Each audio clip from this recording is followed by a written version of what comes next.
प्रश्न और मीना जी ने पूछा है, अध्यात्म में प्रकृति के अतिक्रमण पर जोर है और आपकी बात में प्रकृति और अस्तित्व एक जान पड़ते हैं। जैसे कृष्ण ने कहा, मैं प्रकृति में नहीं हूँ। ये विरोधाभास जो कि सदा रहा है, वो सीकर को पार्थ की तरह उलझन में बनाए रखता है। इस पर कुछ कहें।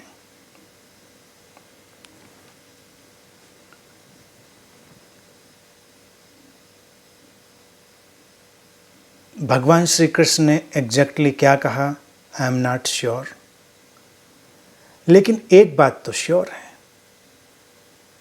जिसमें कोई संशय नहीं है, प्रकृति और परमात्मा दो तो नहीं है, एक ही है। तो कृष्ण ने क्यों कहा होगा, कैसे कहा होगा, मैं नहीं जानता, लेकिन मैं नहीं समझता कृष्ण जैसे जागृत लोग ऐसी बात कह सकते हैं, क्योंकि प्रकृति ही परमात्मा है।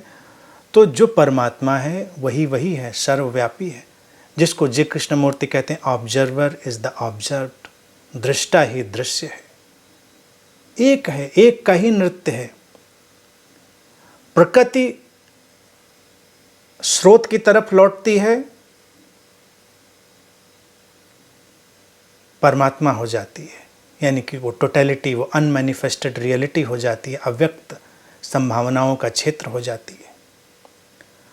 वो परमात्मा, वो अनमैनिफेस्टेड पॉसिबिलिटी स्रोत से निकलकर जब बाहर की तरफ फैलती है, प्रकृति हो जाती है। जब वो परमात्मा स्रोत से निकलकर बाहर की तरफ फैलता है तो द्वैत का फैलाव होता है और प्रकृति बनती चली जाती है। प्रकृति में जब द्वैत सिमटता है, अद्वैत के धागे जुड़ने लगते हैं और वो स्रोत की तरफ प्रवेश करने लगते हैं, वो परमात्मा हो जाता है। तो एक ही बात है, एक यात्रा स्रोत में सिमटती हुई, एक यात्रा स्रोत से बाहर की तरफ फैलती हुई। मेरी देशना या किसी भी बुद्ध की देशना बिल्कुल साफ है, उसमें कोई भी अंतर नहीं है, कहीं भी कोई उलझाव नहीं है। सीकर निश्चित ही जो लिखा है तुमने कि पार्थ की तरह उलझन में पड़ जाता है, इसलिए पड़ जाता है कि इतने कॉन्सेप्ट उसके ऊपर बम्बार्डमेंट किए जाते रहते हैं, इधर से उधर से, कुछ यहाँ से सुनता है, कुछ वहाँ से सुनता है, कभी कुछ चीज़ पकड़ता है, कभी कोई चीज़ पकड़ता है। मेरा सुझाव है, बहुत प्रेम से, बहुत विनम्रता से सारे कॉन्सेप्ट को सुने, किसी विरोध की ज़रूरत नहीं है। मैं भी जब किसी बात को कैंसिल करता हूँ, निरस्त करता हूँ, स्थगित करता हूँ, तो इसलिए नहीं कि कोई विरोध है, इसलिए कि वो सत्य की समस्वरता उभर कर सामने आए और जितनी निकटतम अभिव्यक्ति दी जा सके उस सत्य को, उसको दिया जा सके। अर्जुन या पार्थ जो लिखा है तुमने कि वो उलझ कर रह गया, इसीलिए क्योंकि उसके पास तमाम धारणाएं थी, तमाम कॉन्सेप्ट्स थे। कृष्ण ने काम क्या किया कि उन कॉन्सेप्ट्स को धीरे धीरे हटाया, विलीन किया। और इसीलिए मास्टर का काम थोड़ा झाड़ू लगाने वाला हो जाता है, स्वीपर वाला हो जाता है। इसीलिए मास्टर्स के बारे में ये नहीं समझिए कि बड़ा भारी काम कुछ कर रहे हैं, बड़ा दिव्य काम। कई गुरु लोग इसी पवित्रता में उलझे रहते हैं कि होलियर देन दाऊ वाला जो एटीट्यूड होता है ना, उसमें वो उलझ के रह जाते हैं, अतिशय दिव्य नहीं। गुरु लोग एग्जैक्टली दे आर स्वीपर्स, झाड़ू लगाते हैं। इतने कॉन्सेप्ट्स का कूड़ा कचरा भरा पड़ा होता है, काम उनका है कि भाई रास्ता साफ हो जाए, उस पर आप चल सकें बिना किसी बैसाखी के, अपने पैरों पर पूरी शांति से। जैसा कि आज शुरुआत में ही मैंने एक शेर सुनाया था कि उसकी राहों में हर एक सिमत दिए रोशन हैं, दूर मत जाना कि फिर आगे अंधेरा है बहुत। वो राह साफ कर देता है, दिए रोशन कर देता है, उस पर चलिए। और लेकिन कॉन्सेप्ट्स पकड़कर इतनी दूर मत चले जाना कि फिर अंधेरों में खो जाना।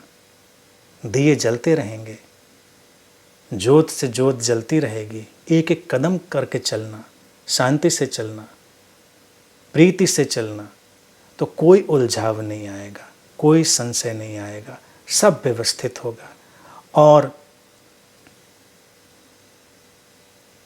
कोई झगड़ा सत्य का तो है नहीं। इस समय उद्देश्य क्या है? तुम्हारे भीतर अपरिसीम शांति उतरे, तुम्हारे भीतर सुलझाव उतरे, तुम्हारे भीतर समाधान उतरे। कृष्ण का जिक्र किया तो मुझे बहुत प्रिय हैं कृष्ण, अति प्रिय हैं, क्योंकि वो तो झूठ का सहारा भी ले लेते हैं अगर अपनी बात कहनी हो। ऐसे परम गुरुओं के लिए सच और झूठ कुछ नहीं होता, जो काम आए। Placebo effect, placebo response. तुमको स्वस्थ करना है, तुमको शक्कर की गोली भी दवा कह के खिला देंगे, तुम ठीक हो जाओगे। उद्देश्य है कि तुम ठीक हो जाओ ना। अब शक्कर की गोली खाई, फिर तुमको नहीं उसमें दवाई तो थी नहीं, और शक्कर की गोली खिला दी, और कुछ लोगों ने दवाई खिलाई। दवाई खिला के भी कई बार लोग मार डालते हैं, समझ रहे हैं ना। बिना मतलब के दवाई खिलाई तब भी मर जाता है। जैसे आजकल ये कोरोना वायरस की सिचुएशन में कंट्रोवर्सी ये भी चल रही है कि इलाज कोई है नहीं, एडमिट किए जा रहे हैं पेशेंट, और उन पर फिर एक्सपेरिमेंट हो जाता है। ये दवा दे दो, ये HIV की दवा दे दो, मलेरिया की दे दो, ये फला वायरल की दवा दे दो, ये दे दो। Trial and error.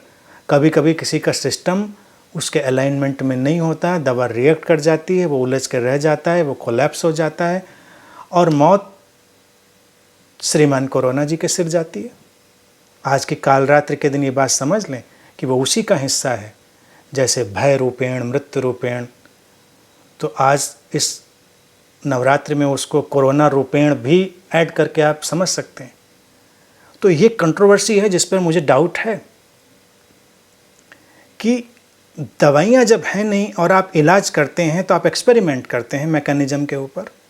Her mechanism अलग अलग मेडिसिन्स के लिए अपनी तरह से अलाइंड है, तो कभी उसका जो काउंटर रिएक्शन है वो किसी को मार सकता है, लेकिन मौत तो उस बीमारी के सिर जाएगी ना। कितनी अजीब बात है।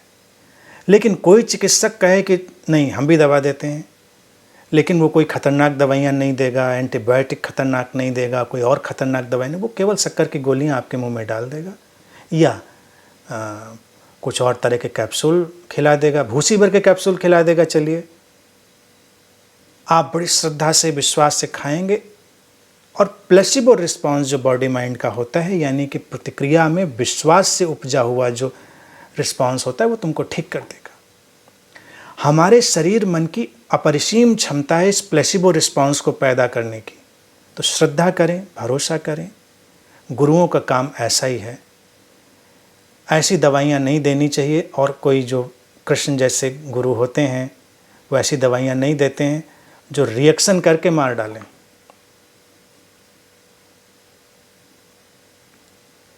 वो तो ऐसी दवाइयाँ देते हैं कि फ़ायदा नहीं करें तो नुकसान भी नहीं करेंगे, और मैं उसका समर्थन करता हूँ। आज के वक्त में बहुत ज़रूरत है उस बात की, समझें, राइट।